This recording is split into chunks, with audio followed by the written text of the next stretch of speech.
कल्पना करो, समय में पीछे जाना, एक ऐसी दुनिया में जहां ज्ञान ही शक्ति थी।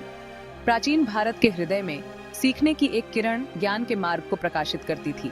नालंदा यूनिवर्सिटी 5वीं शताब्दी सी में स्थापित।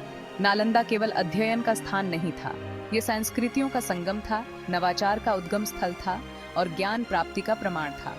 सदियों तक नालंदा बौद्ध शिक्षा के एक प्रसिद्ध केंद्र के रूप में खड़ा रहा, विद्वानों और छात्रों को आकर्षित करता रहा, जैसे पतंगे आग की लौ की ओर आकर्षित होते हैं। इसके पवित्र हॉल प्राचीन शास्त्रों की गूंज, विद्वानों के जीवंत वाद विवाद और अनगिनत स्क्रॉल की शांत सरसराहट से गूंजते थे।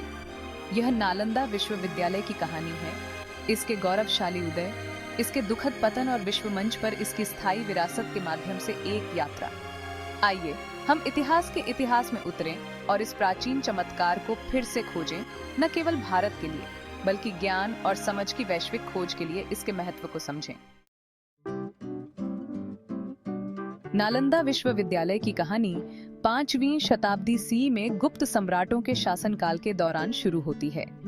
कला और ज्ञान के इन संरक्षकों ने शिक्षा के महत्व को पहचाना और अपने पूरे साम्राज्य में सीखने के कई केंद्र स्थापित किए।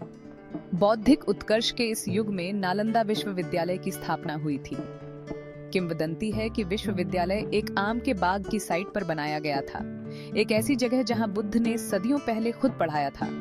माना जाता है कि नालंदा नाम संस्कृत के शब्दों न अलमदा से लिया गया है, जिसका अर्थ है अनंत ज्ञान देने वाला। अपनी विनम्र शुरुआत से नालंदा जल्दी ही सीखने के एक प्रसिद्ध केंद्र के रूप में विकसित हुआ। गुप्त राजाओं ने विश्वविद्यालय को विशाल लाइब्रेरियों, आरामदायक छात्रावासों और अच्छी तरह से सुसज्जित कक्षाओं के साथ चतुरतापूर्वक संपन्न किया। इस शाही संरक्षण ने उस समय के कुछ बेहतरीन दिमागों को आकर्षित किया, नालंदा को बौद्धिक शक्ति केंद्र में बदल दिया, जैसा कि आज भी याद किया जाता है। नालंदा विश्वविद्यालय अपने व्यापक पाठ्यक्रम के लिए प्रसिद्ध था, जिसमें कई तरह के विषय शामिल थे। छात्र खुद को बौद्ध शास्त्रों और दर्शन में विसर्जित कर सकते थे, जो विश्वविद्यालय की शिक्षाओं का मूल था। फिर भी नालंदा की शैक्षणिक खोज धर्म से कहीं आगे तक फैली हुई थी। विश्वविद्यालय की दीवारों के भीतर विज्ञान को भी सम्मान का स्थान दिया गया था। चिकित्सा, खगोल विज्ञान, गणित और तर्क सभी का सावधानी पूर्वक अध्ययन और बहस की जाती थी। छात्र व्याकरण की पेचीदगियों का पता लगा सकते थे, साहित्य की दुनिया में उतर सकते थे या सार्वजनिक बोलने की कला में महारत हासिल कर सकते थे। आध्यात्मिक और धर्मनिरपेक्ष शिक्षा के संयोजन पर इस जोर ने नालंदा को वास्तव में एक असाधारण संस्थान के रूप में अलग किया। इसने आलोचनात्मक सोच को बढ़ावा दिया, बहस को प्रोत्साहित किया और अपने स्नातकों को एक जटिल दुनिया को नेविगेट करने के लिए उपकरणों से लैस किया। इस सहसा ही नालंदा विश्वविद्यालय की ख्याति दूर दूर तक फैली हुई थी, जो एशिया के सबसे दूर के कोनों से विद्वानों और छात्रों को आकर्षित करती थी। अपने सम्मानित संकाय और अद्वितीय संसाधनों से आकर्षित होकर ज्ञान की प्यास बुझाने के लिए हजारों लोग इसके द्वार पर आते थे।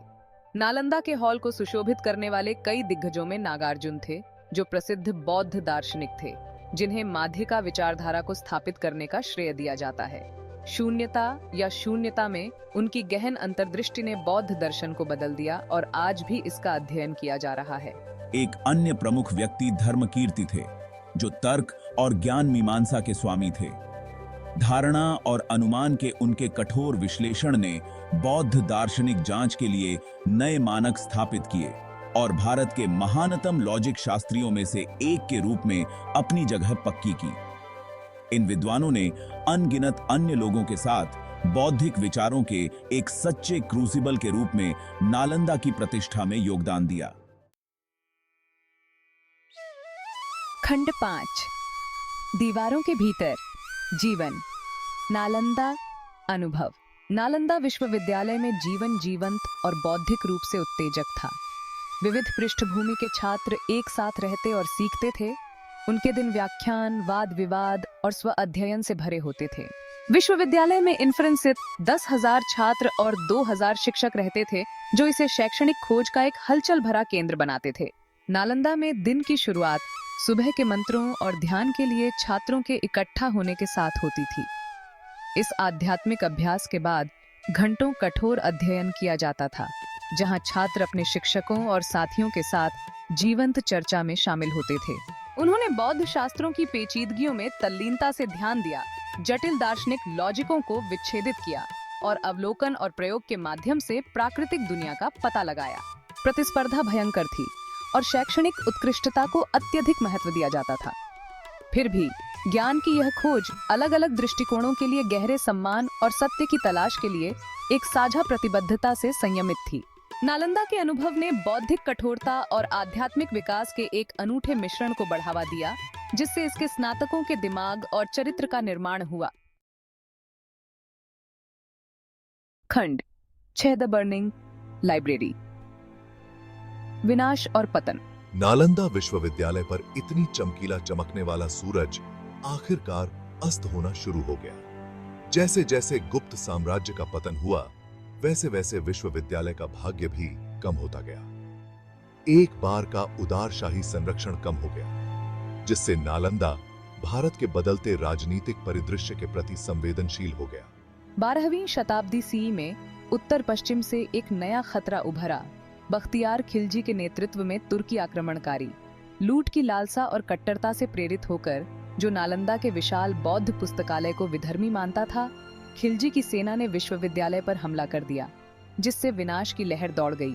विश्वविद्यालय के भव्य पुस्तकालय, जिसके बारे में कहा जाता है कि इसमें सैकड़ों हजारों पांडुलिपियां थीं, को आग लगा दी गई थी। आग की लपटों ने अनगिनत अपूरणीय ग्रंथों को खा लिया, सदियों से संचित ज्ञान पर एक काला साया डाल दिया। सीखने का एक बार जीवंत केंद्र धूम्रपान करने वाले खंडहरों में सिमट गया था। इसकी विरासत प्रतीत होती है कि समय की मार से खो गई है।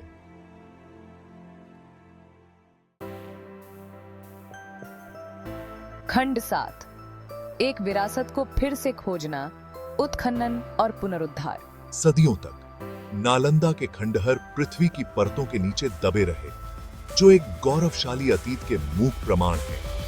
19वीं शताब्दी तक ब्रिटिश पुरातत्वविदों द्वारा इस स्थल को फिर से खोजा नहीं गया था, जिन्होंने इस खोए हुए खजाने की खुदाई का श्रम साध्य कार्य शुरू किया था। जैसे जैसे उन्होंने खुदाई की, नालंदा विश्वविद्यालय का असली पैमाना धीरे धीरे सामने आया। भव्य व्याख्यान कक्षों, विशाल मठों और एक विस्मयकारी पुस्तकालय की नींव का पता चला, जो विश्वविद्यालय के पूर्व वैभव की ओर इशारा करते थे। इन उत्खनन ने नालंदा में नए सिरे से रुचि जगाई। विद्वानों और इतिहासकारों को इसके उल्लेखनीय इतिहास को एक साथ जोड़ने के लिए उत्सुक किया। 20वीं शताब्दी में नालंदा की भावना को पुनर्जीवित करने के प्रयासों को गति मिली। भारत सरकार ने इस ऐतिहासिक स्थल के महत्व को पहचानते हुए नव नालंदा महाविहार की स्थापना की, जो बौद्ध शिक्षाओं और दर्शन के अध्ययन के लिए समर्पित एक आधुनिक विश्वविद्यालय है। इस पहल ने साइट पर चल रहे पुरातात्विक कार्यों के साथ नालंदा की विरासत में नई जान फूंक दी है। खंड 8, नालंदा का स्थायी प्रभाव। जबकि नालंदा विश्वविद्यालय की भौतिक संरचनाएं दुखद रूप से नष्ट हो गई थीं, इसकी बौद्धिक विरासत समय की कसौटी पर खरी उतरी है। अपने अचानक और दुखद अंत के बावजूद विश्वविद्यालय ने एशिया और उसके बाहर बौद्धिक परिदृश्य पर एक अमिट छाप छोड़ी। नालंदा ने पूरे पूर्व में बौद्ध शिक्षाओं के प्रसारण में एक महत्वपूर्ण कड़ी के रूप में कार्य किया। इसके स्नातक दूर दूर तक यात्रा करते थे, दूर दूर तक बुद्ध के करुणा और ज्ञान के संदेश का प्रसार करते थे। चीनी बौद्ध तीर्थ यात्री जैसे कि जुआनजैंग और येजिंग अपनी शिक्षाओं का अध्ययन करने के लिए नालंदा की यात्रा करते थे। अपने साथ अमूल्य धर्म ग्रंथ और ज्ञान वापस लाते थे, जिन्होंने चीन में बौद्ध धर्म के विकास को आकार देने में मदद की। तिम्टैत थे। नालंदा का प्रभाव धर्म से परे तक फैला हुआ था।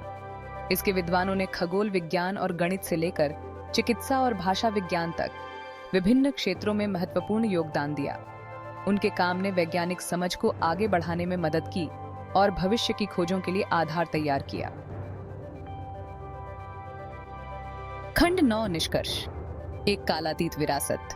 नालंदा विश्वविद्यालय ज्ञान की शक्ति, सांस्कृतिक आदान प्रदान के महत्व और स्थायी मानवीय भावना के प्रमाण के रूप में खड़ा है। हालांकि इसका भौतिक अस्तित्व दुखद रूप से छोटा कर दिया गया था, लेकिन इसकी विरासत प्रेरित करती रहती है। आज नालंदा के खंडहर ज्ञान की नाजुकता और असहिष्णुता की विनाशकारी ताकतों की मार्मिक याद दिलाते हैं। फिर भी वे आशा और लचीलापन का संदेश भी देते हैं। विनाश की राख से नालंदा की भावना फिर से उठी है, जो हमें ज्ञान की स्थायी मानवीय प्यास और संस्कृतियों को पाटने और दुनिया को रोशन करने के लिए शिक्षा की शक्ति की याद दिलाती है। जैसे जैसे हम भविष्य की ओर देखते हैं, आइए हम नालंदा विश्वविद्यालय की विरासत से प्रेरणा लें, ऐसे समाज बनाने का प्रयास करें जो ज्ञान को महत्व दें, विविधता को अपनाएं और मानवीय भावना का पोषण करें।